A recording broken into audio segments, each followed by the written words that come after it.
आणि हेडलाईन्स नंतर आता सगळ्या घडामोडी सविस्तर स्वरूपात।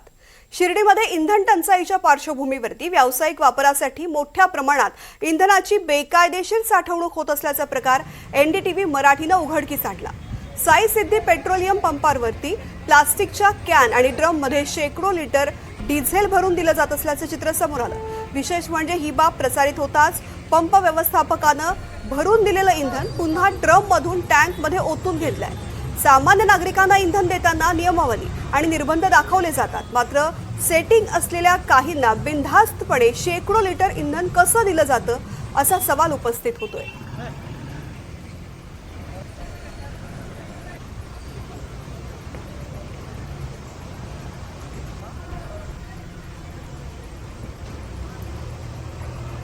तर एनडीटीव्ही मराठीच्या बातमीचा कसा परिणाम झालेला आहे या संदर्भातला आढावा घेतलाय आमचे प्रतिनिधी सुनील दबंगे यांनी।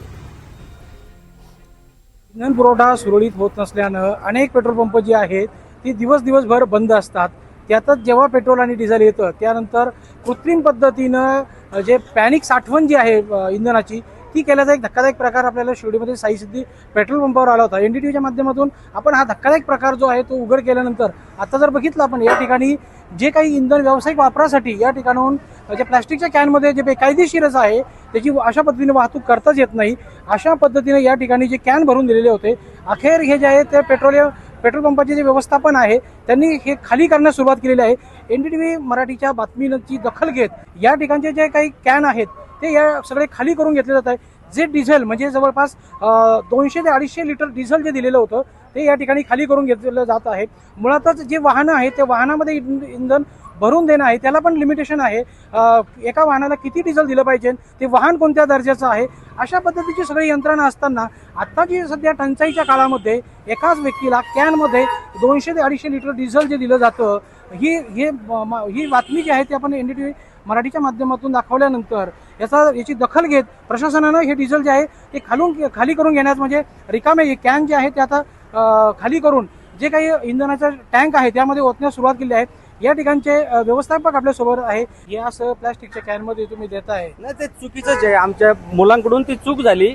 मी त्यांना वारंवार सांगून सुद्धा त्यांनी ती चूक केली। काय ती नको होती व्हायला, प्रसंगावधानाने त्यांच्याकडून ती घडली गेली। काय त्याच्यात म्हणजे काय म्हणजे डीलरचा दोष नाही किंवा माझाही दोष नाही। मी त्यांना वारंवार सूचना केल्या होत्या काय, परंतु काही मुलांकडून चुका होतच राहतात। झाली ती चूक, आता काय केलं आपण, काय करतोय आता ते आम्ही ओतून घेतलंय। आता ते एक व्यावसायिक वापरासाठी एवढ्या मोठ्या प्रमाणात डिझेल दिलं जात आहे, मात्र जे वाहन आहे त्यांना काही लिमिटेशन तुम्ही सांगितलं? हो, लिमिटेशन आहे ना। मोठ्या डंपरसाठी आपलं ट्रॅव्हलसाठी 200 लिटर आपण ठेवलेलं लिमिट आणि 4 व्हीलरसाठी फुल जरी केलं म्हणजे फुल करायचे काय 50-60 लिटर बसून फुल करून देतो आपण। आणि जे मोटरसायकल आहे पेट्रोल आहे 2 व्हीलरसाठी 500 रुपये आणि 4 व्हीलरसाठी 1,500 रुपयाचं पेट्रोल देतोय।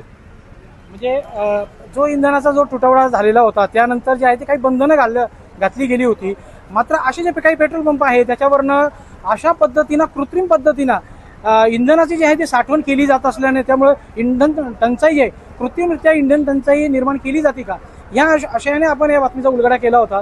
त्यानंतर आता व्यवस्थापनानं हे जे इंधन आहे या ठिकाणी ओतून घेतले।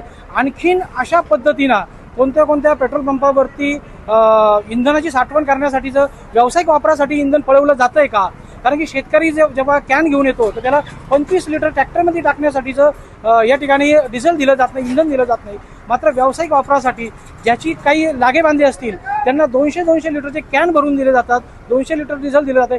म्हणजे अप्रत्यक्षपणे डिझेल पळवणं सुरू झालंय काय या बाबतीत हेच म्हणावं लागेल। आता प्रशासन आणखीन पेट्रोल पंपावरती कशा पद्धतीनं कारवाई करतं, काय पथकं पाठवली जातात हे पाहणं देखील महत्त्वाचं आहे। सुनील दबंगे, एनडीटीव्ही मराठी, शिर्डी, अहिल्यानगर।